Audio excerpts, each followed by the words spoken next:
Hello दोस्तों, स्वागत है आप सभी का अतुल्य आर्य ऑनलाइन क्लासेस में। दोस्तों रीट एसएसटी की जो अपनी डेली टेस्ट सीरीज है, आज उसका 56वां टेस्ट है और आज के इस टेस्ट में हम अपने बात करेंगे चट्टानों के प्रकार के विषय में। ये आपका रीट एसएसटी की 6ठी यूनिट का टॉपिक है दोस्तों इससे जुड़े हुए 20 ऑब्जेक्टिव क्वेश्चंस के विषय में अपनी बात करने वाले हैं। देखेंगे किस तरह के प्रश्न परीक्षाओं में पूछे जा सकते हैं, कौन कौन से टाइप के क्वेश्चन इस टॉपिक से बनते हैं।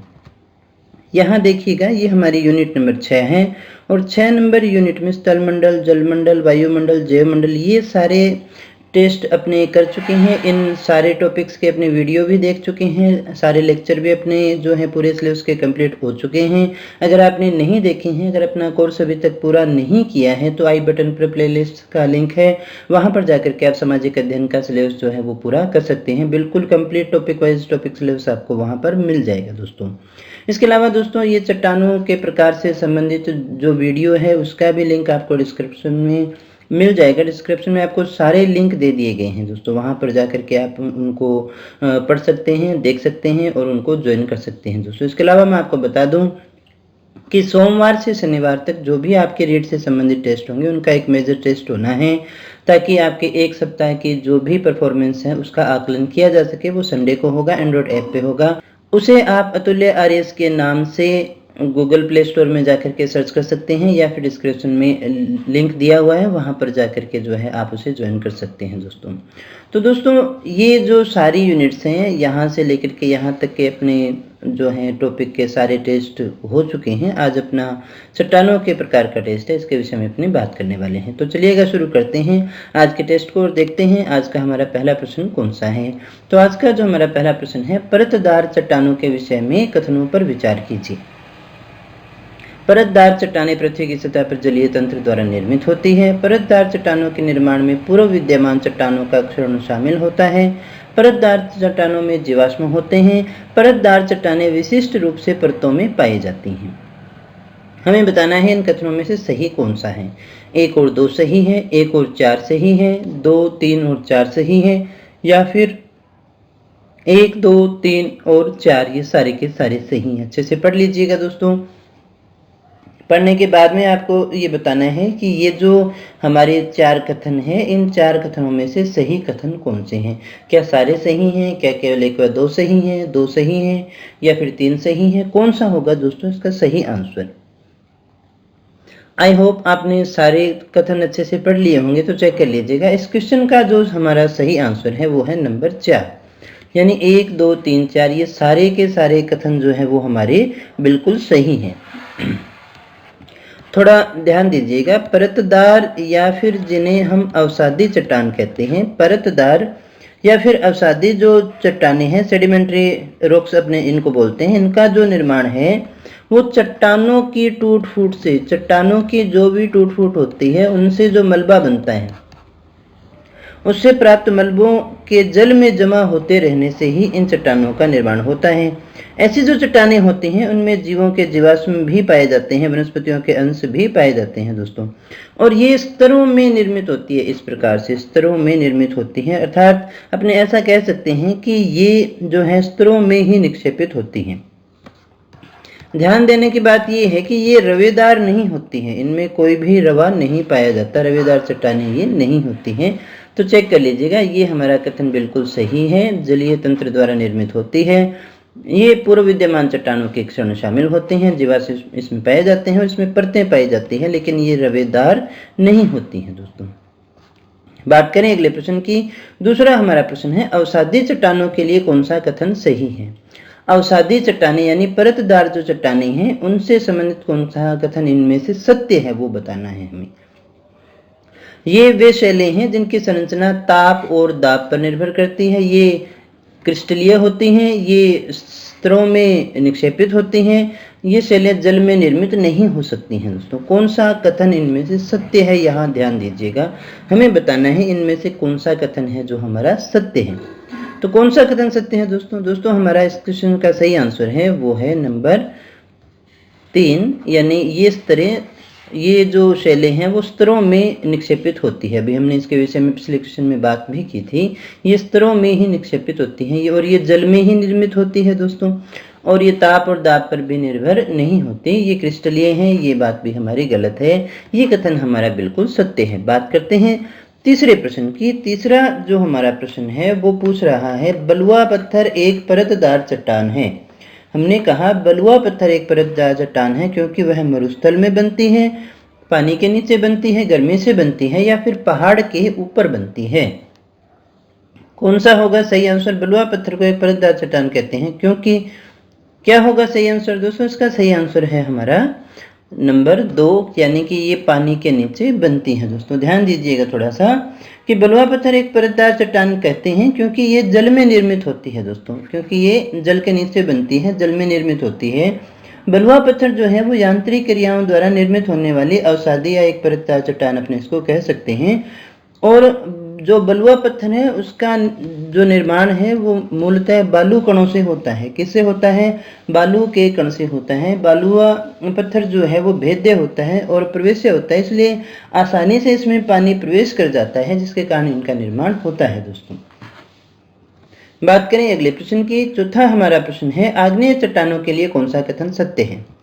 उनमें पुराजीवाश्म बहुत कम होते हैं, वे जल के लिए सरंध्र होते हैं, वे क्रिस्टलीय और अक्रिस्टलीय दोनों होते हैं, इन चट्टानों में सिलिका नहीं होती है। हमने कहा सत्य कौन सा है? इनमें से हमें सत्य छांटना है। आग्नेय चट्टानों के संबंध में कौन सा कथन सत्य है दोस्तों? कौन सा सत्य है दोस्तों इनमें से? तो दोस्तों इनमें से जो सही कथन है हमारा वो है ये क्रिस्टलीय और अक्रिस्टलीय दोनों ही हो सकती हैं। 3 नंबर जो है वो हमारा सही होता है। दोस्तों देखिएगा दोस्तों, आग्नेय जो चट्टानें हैं वो पृथ्वी के आंतरिक भाग में पिघला हुआ जो मैग्मा है या फिर बाह्य भाग में लावे के जो है ठंडा होने और ठोस होने से बनती हैं। ये रवेदार होती हैं। कैसे होती हैं? रवेदार होती हैं। परतें इसमें नहीं पाई जाती हैं और पुराजीवाश्म भी इसमें नहीं पाए जाते हैं। दोस्तों तो दोस्तों सही हमारा कथन कौन सा है? क्रिस्टलीय और अक्रिस्टलीय दोनों ही होती हैं। दोस्तों अगले क्वेश्चन की अपनी बात करते हैं।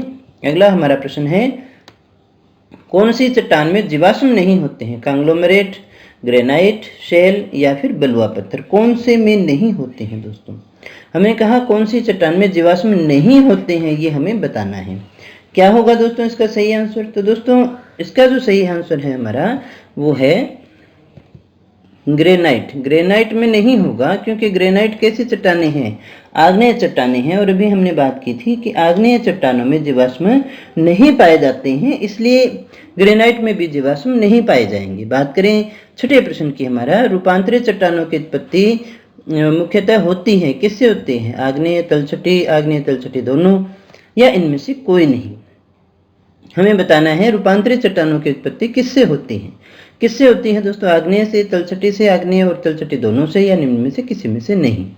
तो दोस्तों इसका जो सही आंसर है हमारा वो है नंबर 3। ये दोनों ही होती हैं, आग्नेय भी होती है और तलछटी भी होती है, दोनों के द्वारा जो है इसका निर्माण होता है। दोस्तों बात करें 7वें प्रश्न की, निम्न में से कौन सा रूपांतरित चट्टानों का उदाहरण नहीं है? हमें बताना है इनमें से कौन सी ऐसी चट्टान है जो रूपांतरित चट्टान नहीं है, रूपांतरित चट्टान की श्रेणी में नहीं आती है, वो हमें याद रखना है। कौन सी है दोस्तों? तो दोस्तों संगमरमर है, क्वार्ट्जाइट है, स्लेट है या फिर ग्रेनाइट है। दोस्तों कौन सी है, कौन सी नहीं है, कौन सा जो है रूपांतरित चट्टान नहीं है? तो दोस्तों इसका सही आंसर है हमारा वो है ग्रेनाइट। ग्रेनाइट जो है वो रूपांतरित चट्टान नहीं है, बल्कि वो कौन सी चट्टान है? वो एक प्रकार की आग्नेय चट्टानों की श्रेणी में आती है। तो यहाँ हमें थोड़ा सा ध्यान देना है कि रूपांतरित जो चट्टानें हैं वो किससे बनती हैं? आग्नेय और अवसादी दोनों से ही बन जाती हैं। आग्नेय शेल में रूप परिवर्तन होने से भी बनती है। देखिएगा रूपांतरित या कायांतरित जो चट्टानें हैं वो अन्य चट्टानों में रूप परिवर्तन होने से बनती हैं, इसीलिए हम इसे रूपांतरित चट्टानें या फिर जो है कायांतरित चट्टानें भी कहते हैं। अब देखिएगा यहाँ पर जो ध्यान देने वाली है, जैसे ग्रेनाइट है, ग्रेनाइट से क्या बनता है? नीस बनता है। यहाँ से क्वेश्चन पूछा जा सकता है। आग्नेय की बात कर रहा हूँ मैं, जैसे बेसाल्ट है उससे शिस्ट बनता है, यहाँ से आपके क्वेश्चन पूछे जाते हैं दोस्तों। और बेसाल्ट से ही एक और बनती है एम्फीबोलाइट। एम्फीबोलाइट। ये क्वेश्चन आपसे पूछा जा सकता है। ये किससे बनी हुई है? ये आग्नेय चट्टानों से बनी हुई है। अब देखिएगा ये अवसादी से भी बन सकती हैं। जैसे सेल है, सेल से कौन सी बनी? स्लेट बनी। चूना पत्थर है, चूना पत्थर से कौन सी बनी? संगमरमर बन गई। इसी प्रकार से आप देखें चाक और डोलोमाइट जो है उससे कौन सा बन जाता है? उससे भी संगमरमर बनता है। इसके अलावा ध्यान दीजिएगा बालूका जो पत्थर है, बालूका पत्थर से क्वार्टजाइट भी बनता है। बालूका पत्थर से क्या बना? क्वार्टजाइट भी बनता है। और कांग्लोमेरेट से भी क्वार्टजाइट बन सकता है। इसके अलावा तीसरे की बात करें, रूपांतरित चट्टानें जो हैं पुनः रूपांतरित भी होती हैं। उन्हें क्या कहा? ये देखिएगा रूपांतरित चट्टानें तीनों ही प्रकार की चट्टानों से दोबारा बन जाती हैं। जैसे हमने कहा स्लेट जो है, स्लेट से फिर क्या बनता है? फाइलाइट बन जाता है। इसी प्रकार से फाइलाइट जो है उससे सिस्ट बन जाएगा। और ग्रेबो जो है उससे सर्पेंटाइन बन जाता है। सर्पेंटाइन, सर्पेंटाइन भी बन जाता है। तो इस प्रकार से रूपांतरित जो चट्टानें हैं वो किसी भी चट्टान से निर्मित हो सकती है। तीनों ही प्रकार की चट्टानों से वापस बन जाती हैं। रूपांतरित जो चट्टानें हैं उनका पुनः रूपांतरण होने से भी रूपांतरित चट्टानों का निर्माण हो सकता है। बात करें अगले प्रश्न की। 8वां हमारा प्रश्न है, निम्न में से कौन समूह से संबंधित नहीं है? यानी इनमें से अलग कौन सा है? नीस है, बालूका पत्थर है, चूना पत्थर है या फिर शेल है? कौन सा होगा दोस्तों इसका सही आंसर? इसका सही आंसर होगा हमारा नीस। और नीस ये क्यों हुआ? क्योंकि इसको छोड़ करके बाकी ये जो चट्टानें हैं वो कौन सी चट्टानें हैं? वो हमारी अवसादी चट्टानों की श्रेणी में आती हैं। लेकिन नीस जो है वो अभी हमने देखी थी, वो कायांतरित चट्टान है या रूपांतरित चट्टानों की श्रेणी में हम इसको लेकर के चलते हैं। और नीस का जो निर्माण है वो किससे हुआ था? ग्रेनाइट से हुआ था दोस्तों। किससे होता है? ग्रेनाइट से होता है। अगले प्रश्न की बात करें, जानवरों, वनस्पतियों, सूक्ष्म जीवों के अवशेष किस प्रकार की चट्टानों में मिलते हैं? अभी जो हमने पढ़ा उसी में से आंसर निकाल सकते हैं अपना कि जानवर, वनस्पति, सूक्ष्म जीव जो हैं इनके अवशेष किस प्रकार की चट्टानों में आपको मिलेंगे? आग्नेय में, अवसादी में, कायांतरित में या अधिवितलीय चट्टानों में? कौन से में होगा दोस्तों सही आंसर? इसका सही आंसर होगा हमारा अवसादी चट्टान। अवसादी चट्टानों में ये जीवाश्म पाए जाते हैं। अगले प्रश्न की बात करें, धरातल के सर्वाधिक भाग पर निम्न में से किस चट्टान का विस्तार है?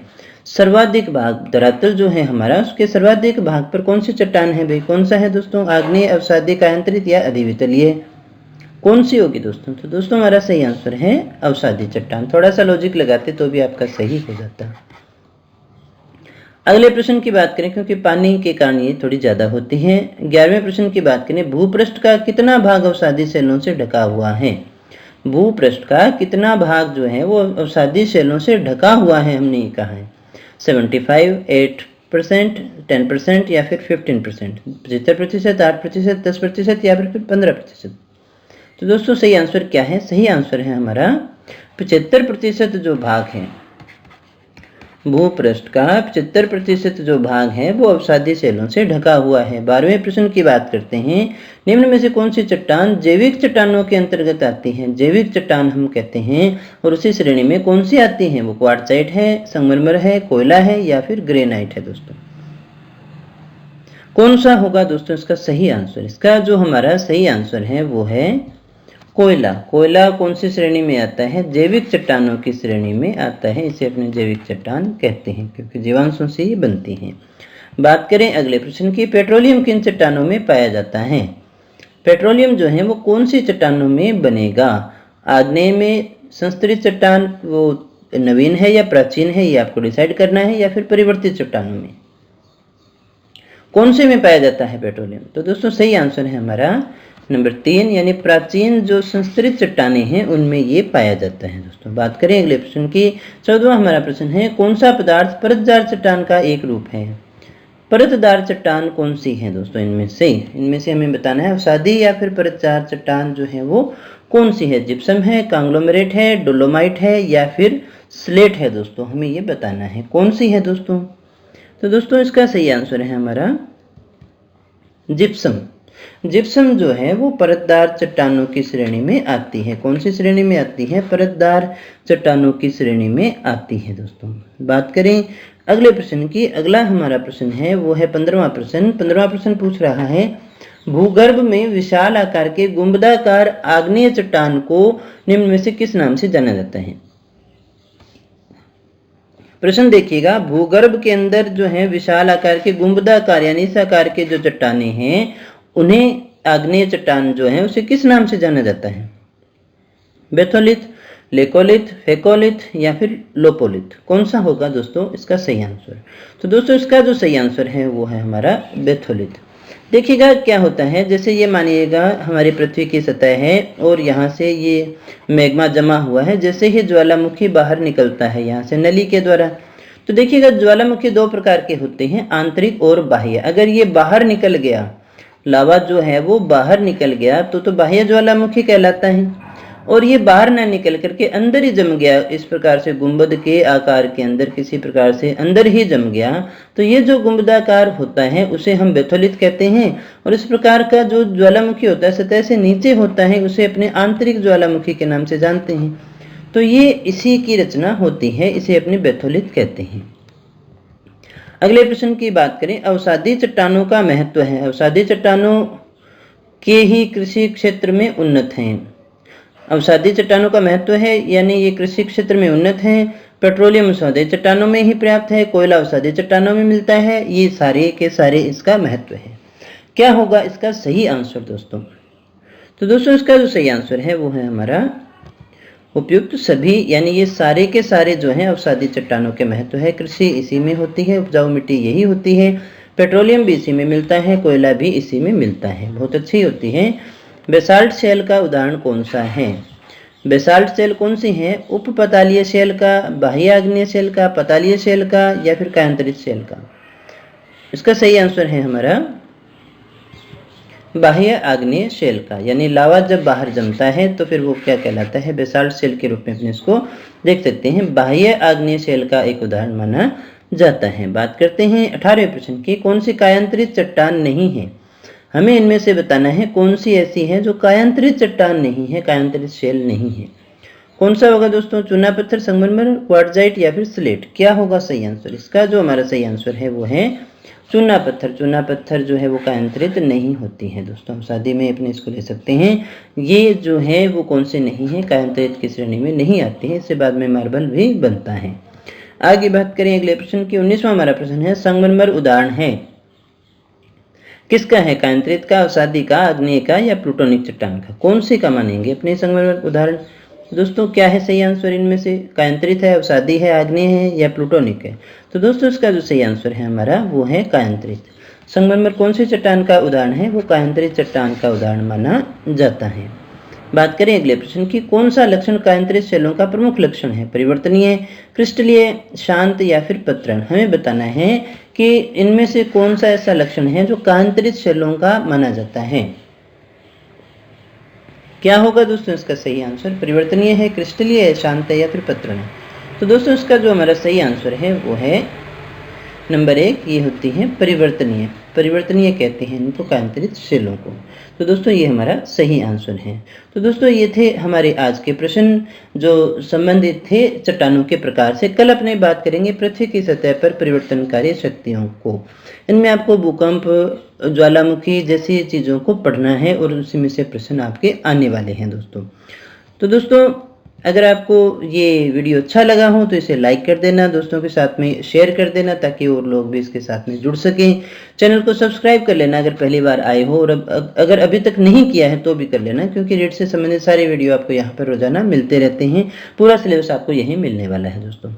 PDF और अदर इन्फॉर्मेशन के लिए आप हमारे टेलीग्राम चैनल को ज्वाइन कर सकते हैं या फिर हमारी ऑफिशियल वेबसाइट को जो है लॉगिन कर सकते हैं दोस्तों। इसके अलावा बता दूं, आप एंड्रॉयड ऐप पर अपने टेस्ट भी दे सकते हैं। जो आपका संडे का टेस्ट होता है, फ्री टेस्ट होता है, वो एंड्रॉयड ऐप पर ही होने वाला है, जिसमें अपने सोमवार से शनिवार के जो भी प्रश्न हैं उनसे संबंधित प्रश्नों को पूछते हैं दोस्तों। तो वहाँ पर भी जाकर के आप अतुल्य RS को ज्वाइन कर सकते हैं।